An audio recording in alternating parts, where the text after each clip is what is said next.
Hi, I'm Steve Levine, and welcome to the latest episode of Medical Ethics Unpacked, where, along with my co host, Dr. Dominic Sisti, we dive into topical ethical issues of the healthcare system. We're joined today by Dr. Rose Onyeali, Clinical Assistant Professor of Medicine and Geriatrics at the University of Pennsylvania Perriman School of Medicine, and Channello Osaque, currently a student at Penn, to discuss carceral healthcare. I'm going to take the opportunity to learn from experts today. So thank you for joining, and over to you, Dom. Thanks, Steve. It's great to have you both today. And Rose, we've worked together a bit already in this space, and I've always been really impressed with your knowledge, but your commitment to carceral healthcare, particularly for elders who are incarcerated, for geriatric population inside. Um, so I just thought I'd ask, actually both you, Rose, and Chinello, just kind of like what got you first interested in exploring this space as a doctor and as a student. Yeah, I can start off and then I'll tell you how I met Channello. But the main thing is that I've always had some interest in it because, growing up, I grew up in Colorado, born and raised, and definitely saw some people in my life that were impacted by incarceration, but not to a severe state until I got into medical school. I have a close family member who's been in and out of one of the most maximum secure prisons in Colorado. And that first, I started to say, like, how does health intersect with medicine? I was able, as a medical student, get to go to one of the maximum security prisons in Virginia with forensic psychiatrists. And I think that one of the forensic psychiatrists told me, even though he's like famous and was on CNN, he'd always ask us, like, what do you see differently from the mental institutions that we were going to versus the prison? And what do you think is this, different with their stories? And I kept thinking race, ethnic background. And I just was like, it's like night and day, same crimes, but different institutions. And then through residency, was able to meet Dr. Brewer, who is a medical director, who used to be the medical director for New Jersey Department of Corrections, and learned a lot from him. And we developed a relationship. And then I think the biggest thing I would say that really got me into it was being a fellow at Penn. I met a man who had been admitted to what we call the ACE unit, acute care for the elderly. He had altered mental status. And come to find out, like, the family didn't understand that actually he had vascular dementia and really needed to be placed in a nursing home or a long-term care placement. And he had been released without medication, released without any information. And it took us about 2 weeks just to even get like his full medical background. And it made me go down this road of like, what happens to these older adults who are being released, and what is there out there? The reentry clinics, I mean, is there any transitions? And even though I am 100% a clinician, like, I still think, like, in the background, that's a question that always bothers me, and that's what started it. Then I started to try to go down a research path. Dr. Sisti knows this. It didn't work out for me. So I said, hey, what's the best thing you can always do? Pivot. And I said, no matter what, if this research thing doesn't work out, in 2 years, I'm going inside. And I've developed in a relationship with the Department of Corrections since 2020, 2021, since I was a fellow. And finally got connected with the Men Inside, SCI Chester, and other places. So now my goal is just to get students, residents, doctors, anybody, just to see like what's going on inside. And we decided to make this program called HEAL, which is just basically an advocacy group of doctors, residents, medical students, undergraduate students who basically we give talks on health, but we tell them like we're here to help them advocate for themselves inside. We actually learn way more from them than they do to us, but they tell us like exactly what's happening. And we've been able to bring in radiologists, cardiologists, we're bringing in an endocrinologist.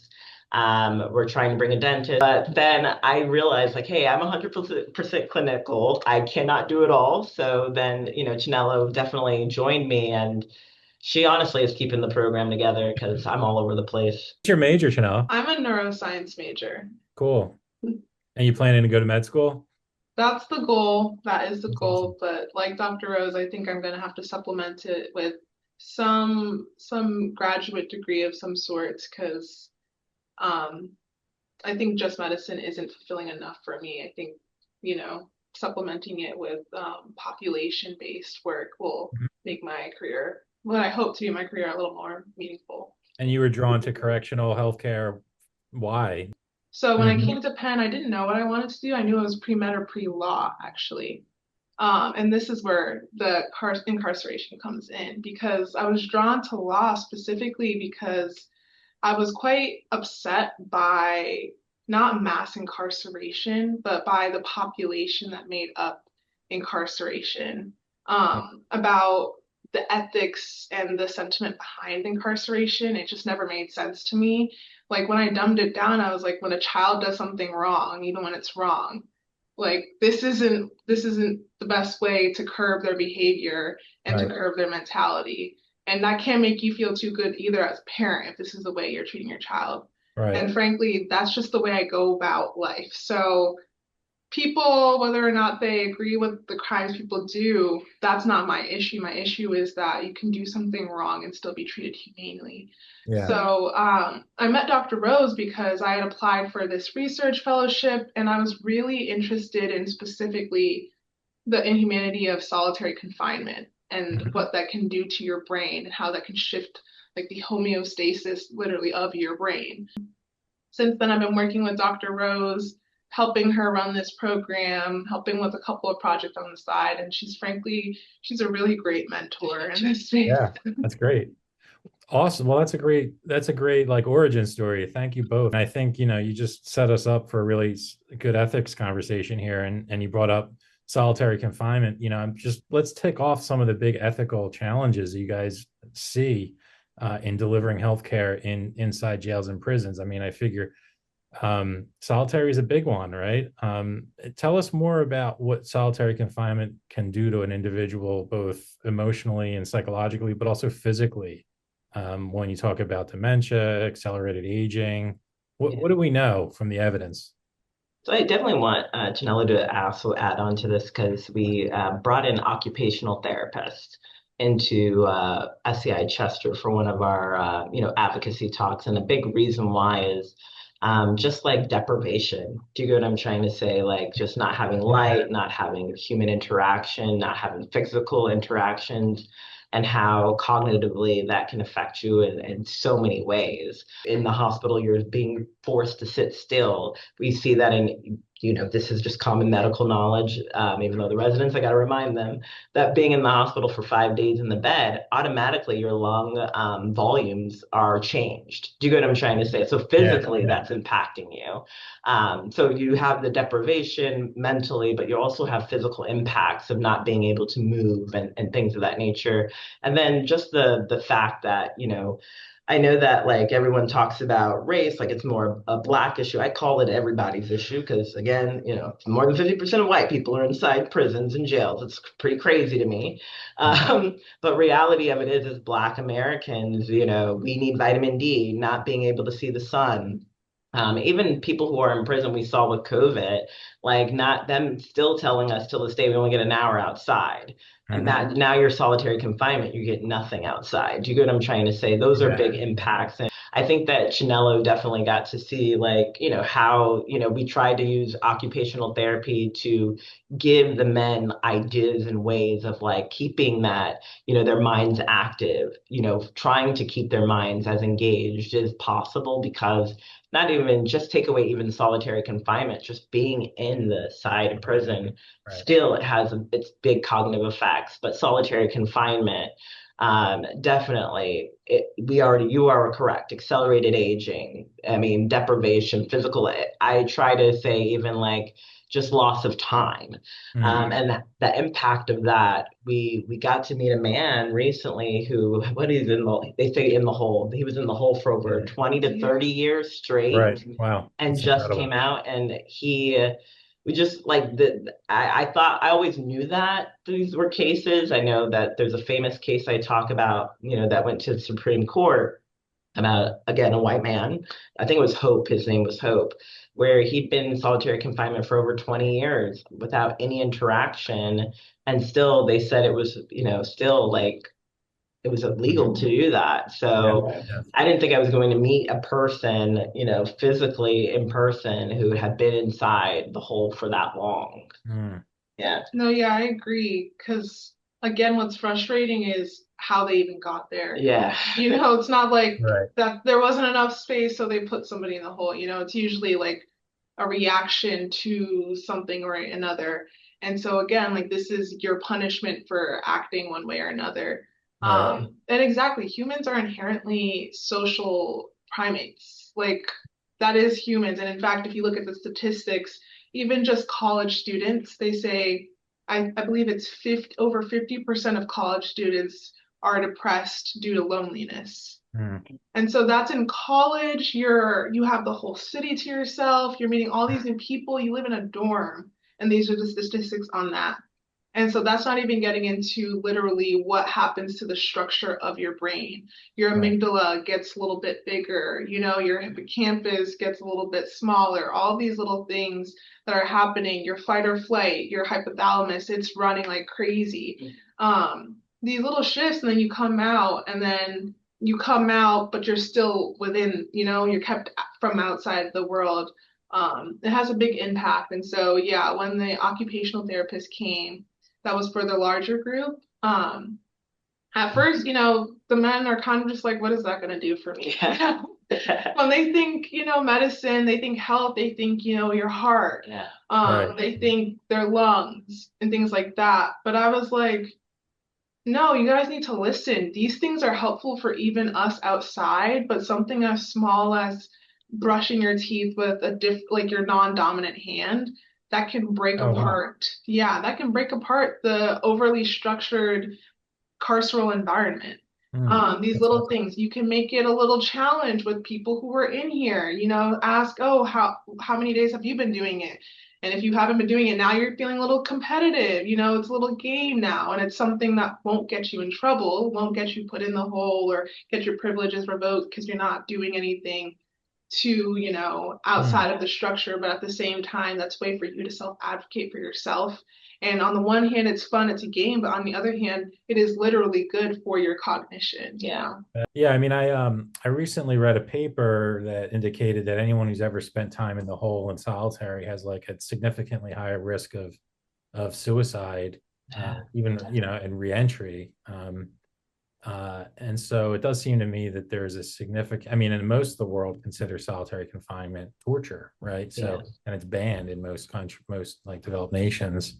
So it does seem like we have like a major problem on our hands from an ethics perspective and from a clinical perspective. So I'm just wondering, like, how do you, Rose, as a doctor, like, deal with this conflict between being a caregiver for folks inside and also do you ever feel like you're part of the problem when you're helping somebody adapt to solitary? Like, how do you navigate this issue of being part of the jail system, but also an advocate for your individual patient? So definitely, let me correct you. Sorry about that. I don't work like completely inside with the medical team. We unfortunately we have done our best to separate ourselves Okay. from the medical team inside, just because that's the way that the Department of Corrections has it. The one thing that we have tried to definitely do, and Channello can attest to this, is again bringing in providers from outside to see what it's like inside and trying to make providers who come inside with us, go outside and express a lot of those issues to, Mhm. other residents, other trainees. Because I feel like the one thing that we've noticed, even before I did this, was that when we talk to trainees and people who are in medicine, a lot of them don't realize that they're dealing with people who are formerly incarcerated almost every day. They're Right. not seeing that they're dealing with at least like I don't know if you know this stat, 1 out of 35 people in Philadelphia are under supervision. And what we mean by that is they're either incarcerated or they are on parole or probation. So that's Mhm. 1 out of 35 adults. So we encounter them And our day to day, yeah, that's Philadelphia is one of the most incarcerated cities in the world. From us, I would say that the battle for me is that as a provider, I'm not a provider inside. I definitely would say, like, I can give you guys some people who've been providers Right. inside. Right. But I think that the one thing that I can do as a provider is, do things such as like continue to let physicians and other people who are in healthcare know how close we are to this, and we don't realize that we're so close to incarceration every day, whether that's a formerly incarcerated person or someone under supervision. And I think Dr. Eberly is a doctor, who is a cardiologist at Penn, just released a paper even about like the effects of supervision and how it actually affects your health worse than being inside. That's what people don't even Oh, really? realize. Oh, that's Yeah. interesting. Like the health outcomes are worse if you look at all the supervision. And that's another area that medicine research hasn't done much on. Yeah. And so one thing that I do to like make myself feel like less helpless and less like, as a provider or a human being is like doing this program, even if it's like a fraction of my time. I think the other thing that I do is like, I've been recruited to do things for, doing actual more evaluations inside the prison due to a lawsuit by the ACLU Mhm. that was done in Pennsylvania. I think they won in 2018. So I think that a lot of people don't realize that the ACLU has won a lawsuit about, a lot of men that were on death row were put in solitary in Pennsylvania, and it's over 100 of them. Do you get what I'm trying to say? And now that lawsuit, they're actually starting to act on it. Mm. So that will be, a lot of physicians throughout Pennsylvania saying like, hey, what is happening?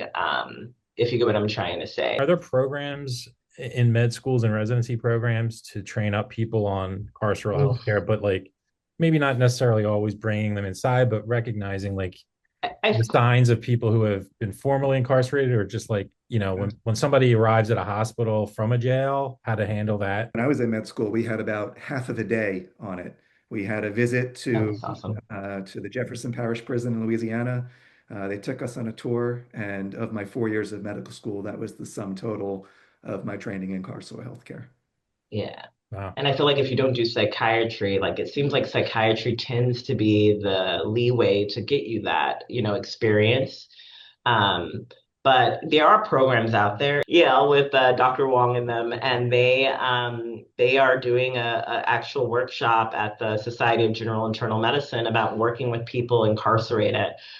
Even for Penn, for our Health Equity Week, Channello is going to join me. We're trying to get an interdisciplinary workshop with her help, Lisa's help, trying to help even just Penn and the providers understand whether you're a nurse, like nurses have to learn, how do you interact with the guards? Like I've had to learn the hard way as a physician. I was a nocturnist for a period of time working at night before but went back to geriatrics, and I had to work with the guards. I had to work with like, okay, how do you take off the cuffs in order to examine them?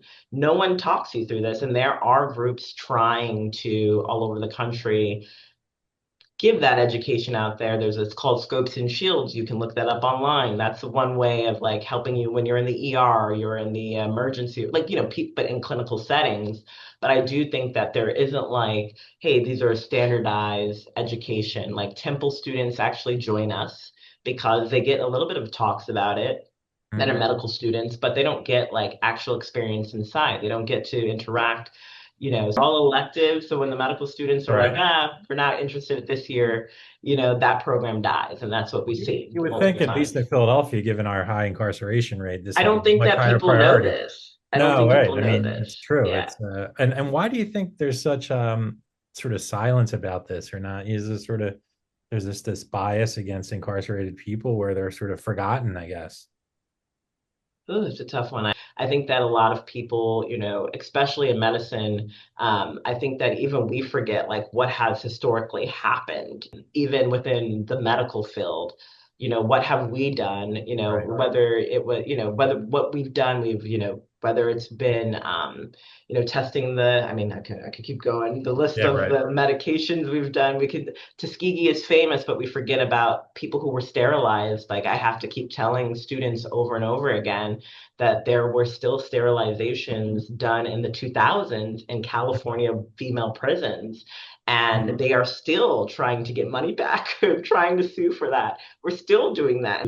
Philadelphia has made me wake up to see a lot of things that I never got to see growing up in Colorado. And I think going to a medical school in the South, UVA, people will say it's Southern or not, but they had Southern accents to me. Reality of it is like I had to learn also the politics of what's happened even on that campus and that community as well. And I think Philadelphia is like a bigger version of a college campus, in my opinion, of where the institutions are so huge here, like Penn, Comcast, all those things that we do not think about, where what most people are like living in Well, right. I Philadelphia. mean, I think the poverty rate in Philly is so high in North Philly, but then you go downtown and It's a it's totally like different a totally different world. scene. Let me just ask a bit about some of the challenges in the elder population that you encounter, and just I don't know if you want to just describe what it's like to take care of someone or knows to try to help somebody that has like dementia in jail. Yeah. So, I mean, I would like to shout out again. I'm going to keep shouting Yeah. out people. Nicole Machero, Dr. Nicole Machero, they're at University of Boston. They actually go inside prisons Hmm. and do what we call like cognitive testing on a lot of the men inside, and is trying to figure out what do we use. And I know that a lot of people have tried to figure that out. The issue I've always said is that what we use for cognitive testing in older adults, I don't think they're good for people who've been incarcerated. In terms of the Um, instruments and like yeah, assessment tools, I say. yeah, the assessment tools. So I think there's still a lot of things that needs to go and work on that. Why is that? Are they just more complex? Is it something? I, I think that from a geriatrician, this is just me as a geriatrician that works in the hospital. I work in the hospital. I also do house calls and I do work in nursing home rehab. I do not like using like what we call the MOCA, the Montreal, cognitive assessment test a lot of the times because especially Dr. Karlowish, Dr. Karlowish and always he told me as a geriatrician, like, remember that certain people will say they graduated from high school, but because of where they're from or what, their background, their high school is not the same as your high school. Mm, And the thing is, like, we use that, a lot of the times with people who have graduated from high school to say whether they have cognitive issues or not. I mean, just because you test positive on it doesn't mean you have dementia. But I think the issue is that when I talk to the residents, medical students, and everyone, my fear with the MOCA is the most standardized, it's the most tested, it's a great test. But reality of it is one out of four people in Philadelphia cannot read above a third grade level, and we're using a test that you want people who have had some form of like higher education. I feel like I've struggled with these tests because I'm not a memory specialist, but I've always said that these are very hard tests to do when someone says they've graduated from high school, but I have to reread the instructions of how to like leave the right. hospital or, I think that when you have cognitive issues, like we already see it multiple times, those who, and I have had arguments with the people who work in the carceral setting that those who do have cognitive issues are more likely to have a higher rate of recidivism. And a lot of it is because, the people who are inside don't recognize that they have dementia. And then on top of that, the other issue is, do the police force recognize it? And are we dealing with like dementia the right way? A lot of the times when people have cognitive issues, they're going to become, not a lot, but there's a fraction of them that are going to become more violent, more agitated. And depending on your background, if you already have a record, where are you going to go? Right. And on the other hand, just because you can draw a clock or get a 30 out of 30 on the full STEAM mini mental status exam doesn't necessarily mean you should be leading the free world. But now I'm Yeah, digressing. yeah. We're gonna keep going political. But then again, I always even try to tell people I have like as a house calls doctor, even though that's like a fraction of my job, like I have Mensa patients who pass this that have dementia. Like and Hmm. nobody believes me. I'm like, I don't know how to explain it. I think the beauty of Philadelphia is you get to work with somebody who's a professor at Penn who has dementia, and the family doesn't recognize it until it's too late. And then you work with people who literally they didn't have the best education, but everybody's marking that they have dementia, but they don't. They're able to pay their bills on time, able to do so many things. And I'm sitting there arguing all the time, like they do not have dementia. But I do think that when it comes to the carceral setting, they're not, that is the issue. The issue is that your physicians that are, first off, in general, in medicine, let's be real, 60% of primary care physicians do not feel comfortable diagnosing dementia, even though they should, because we're already at 2030. We're already at the place where they're calling the most ageist term silver tsunami. I have a Dr. Kagan who is going to kill me for that because she says we cannot say ageist words, but that is what we keep calling it over and over again. And our primary care physicians don't feel ready for that. We also are in a medicine where, you know, they've taken away the requirement for geriatrics for even your basic internal medicine doctors. Do you get what I'm trying to say? Right. That happened around my training time. So it's not, you know, mandatory despite the aging population. We also are struggling with the fact that, you know, I know that Kevin Mahoney is going to be like, we're tired of hearing this, Rose, but reality of it is that we are having, we have requirements by CMS to do age-friendly healthcare, and we are going to be docked, hopefully by 2027 by how we do this year, but and lose all hospitals who are not doing it are going to lose 2% of their Medicare dollars, but that's not going to happen either. We can keep going, but then you're looking at the prison system and the jail system where some like SCI Chester, it's one doctor. Mm. Do you get what I'm trying to What's say? the population? And by the way, SCI Chester is just outside of Philadelphia. It's a Just state. outside of Philadelphia, they only see one doctor inside. It's not what I think, depending on the facility, some have more than one doctor, but they don't have, you know, you just have one doctor. If that one doctor is not great with cognitive testing or recognizing that, most of your population is not going to know if they have dementia or not. And then on top of that, you know, the issue is that I think it's SCI Laurel Highlands is the one that has has the largest amount of older adults incarcerated. And they are known for having, you know, areas for older adults and having, you know, people who have good behavior, helping them with their basic day-to-day So you've activities. got younger incarcerated folks helping out the elders, almost like Yes. as care Yeah. providers in a sense. Mm-hmm. What are the numbers? I mean, you know, you mentioned the tsunami in the community. What are the Oh my numbers gosh. inside? There's a New England Journal medical article that I think it released like 3 years ago talking about by 2030, at least a quarter of people who are incarcerated will be over the age of 65. We already know that um, one thing that we forget is that people who are older that are incarcerated, the one thing that, you know, the Department of Corrections does better than the rest of the healthcare is that we recognize that anyone who's been incarcerated and who are incarcerated, the Department of Corrections notices that if you're over the age of 50, you are considered a geriatric person inside. And if you are 40 to Oh, I'm 45 getting close. huh?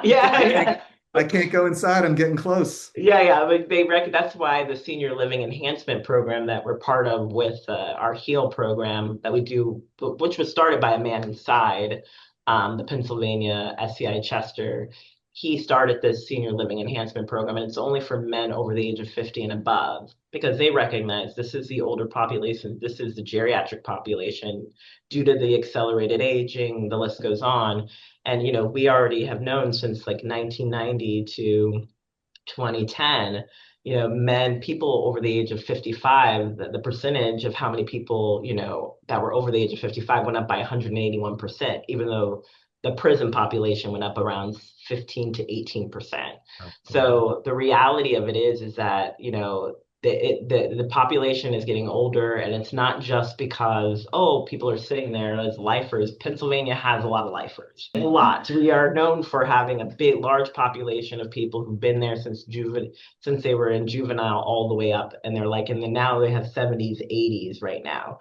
And that's not it. It's a three-strike law is a big reason why people believe that this population is getting older is because you signed bad checks years ago and maybe did something else, and then that third strike hits you and you're like, you get what I'm trying to say, you're older. Maybe it's because you have cognitive issues. You're hitting your third strike. You get what I'm trying to say. Yeah. Well, And now I mean, you're I feel like, inside. I mean, getting back to sort of solitary and all these other things, I mean, I feel like the cognitive issues and then like mental illness, Yeah. these are the reasons why people often will act out or maybe get in trouble, and then they find themselves punished for like Yeah. these conditions that they're not being treated for. And Um, imagine someone with dementia, with behavioral issues, now they're being put in the hole. Now you're making it even worse. You're making them decline even more rapidly. right. Those are conditions that are going to make someone who had mild dementia with some behavioral issues go down. Now they're moderate to severe. You get what I'm trying to say. Yeah, that's Uh, yeah. and so I think that these are things that, unfortunately, like if you're not training medical students and internists and family medicine doctors, which family medicine, they do a great job, but internal medicine, your big force of your, doctors about what happens as we age and what cognitive issues actually look like. And if they don't feel comfortable even like diagnosing that in the civilian world, what is to happen inside?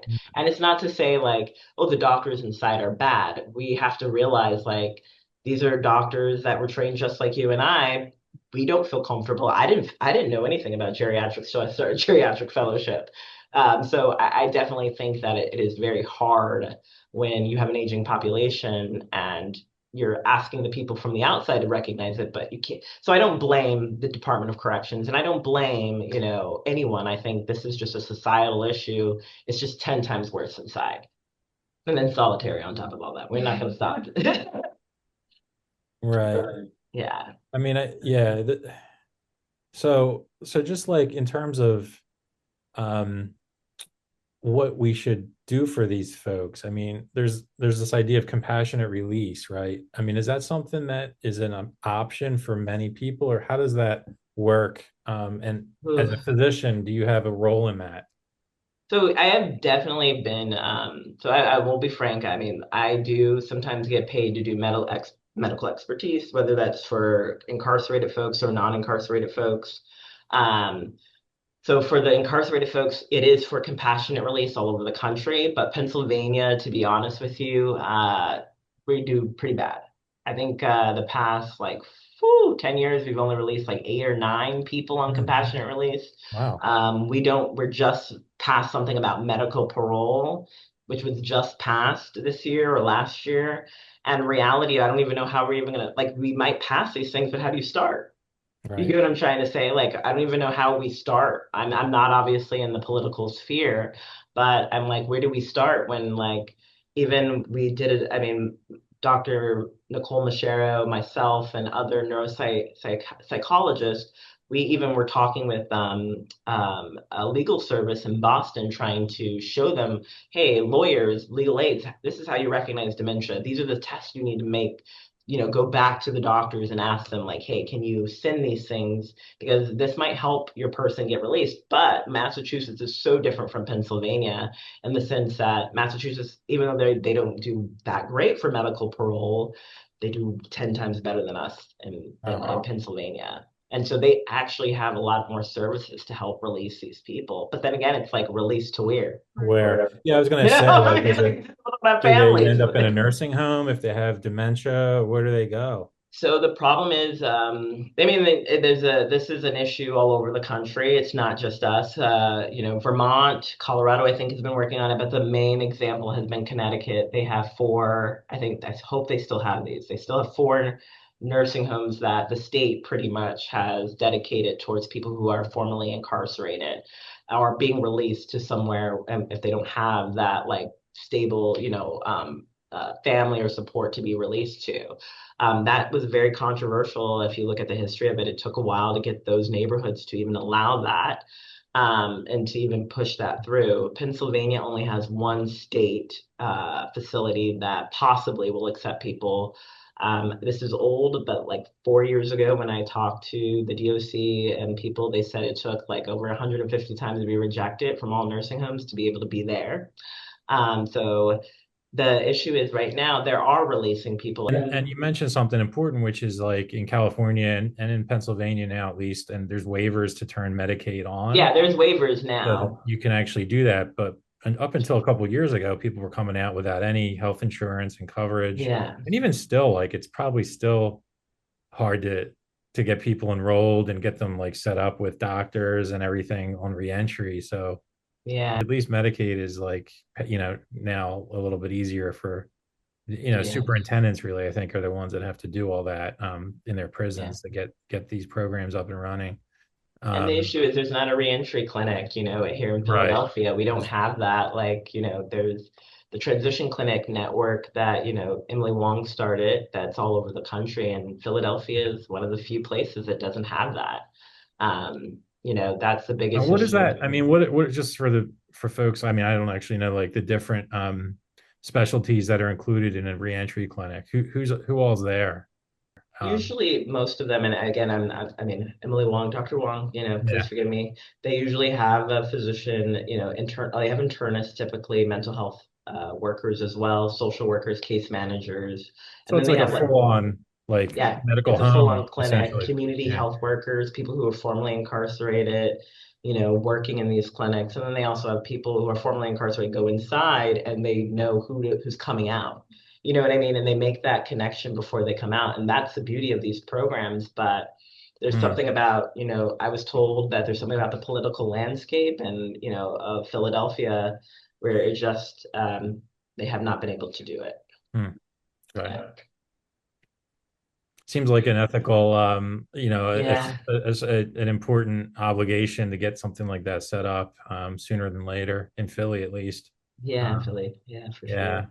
I mean, I think, Channello, you kind of started us off with this, just the theme of justice here and the fact that individuals inside are like human beings. And I don't know, I want to hear more about your thinking on that and how we can do better as educator. Like, as I'm an educator, I'm not a clinician, but like as an educator, as like clinicians, how clinicians can do better, and like what you think, what you would do like to fix this problem of, and in particular of elderly people who are sick and inside.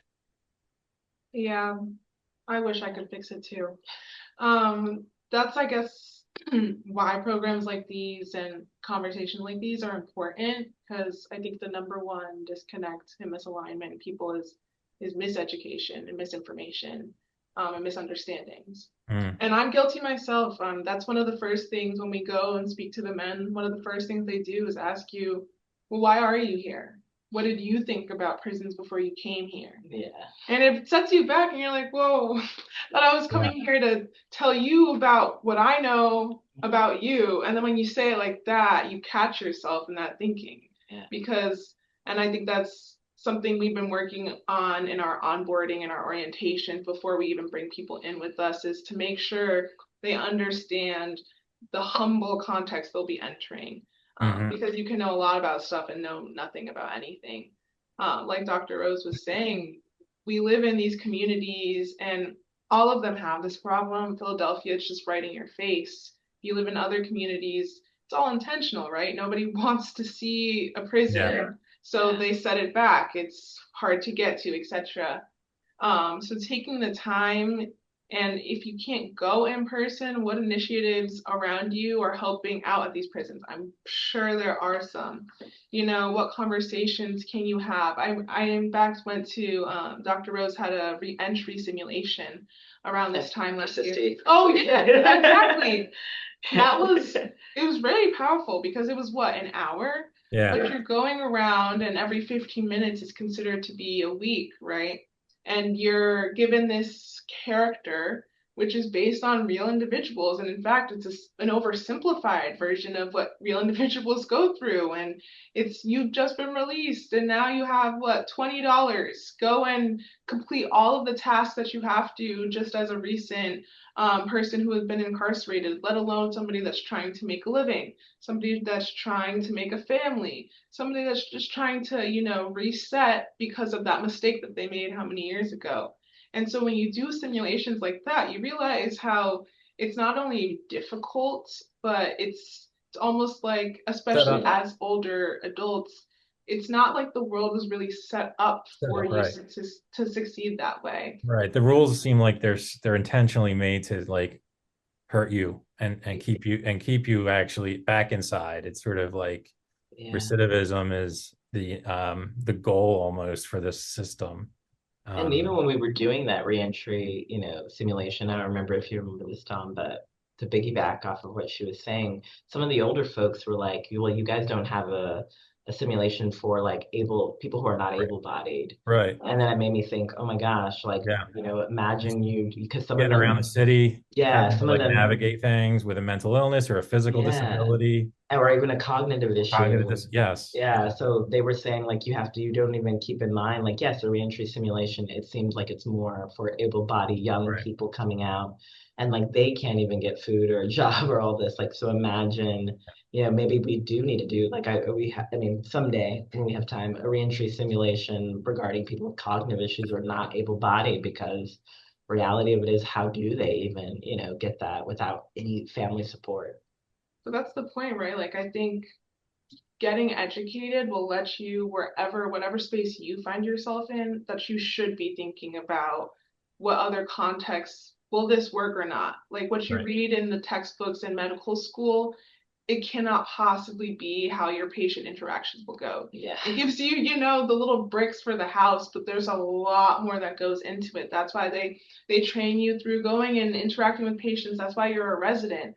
But they don't have these systems set up for inside, because again, that's designed to keep you separated from the outside. And so for people that can't make that effort because the system's set up against them, that means that the responsibility is on us out here, as learners. The responsibility is on you to determine your education, because a syllabus can only tell you so much. These electives, they're there for you, but you have to select them, You have to make sure that that's honestly the biggest takeaway, is to make sure you're humble no matter how much you think you know. If you're a cardiologist, going inside and telling people, okay, make sure you run twice a week, that's not gonna land well. Right. So, what are certain things that you can tweak, and how you're conveying this knowledge to make sure that people feel comfortable, that they can understand their symptoms, that they can use this knowledge once you're gone, because you got to choose when you're there or not, and they're always there.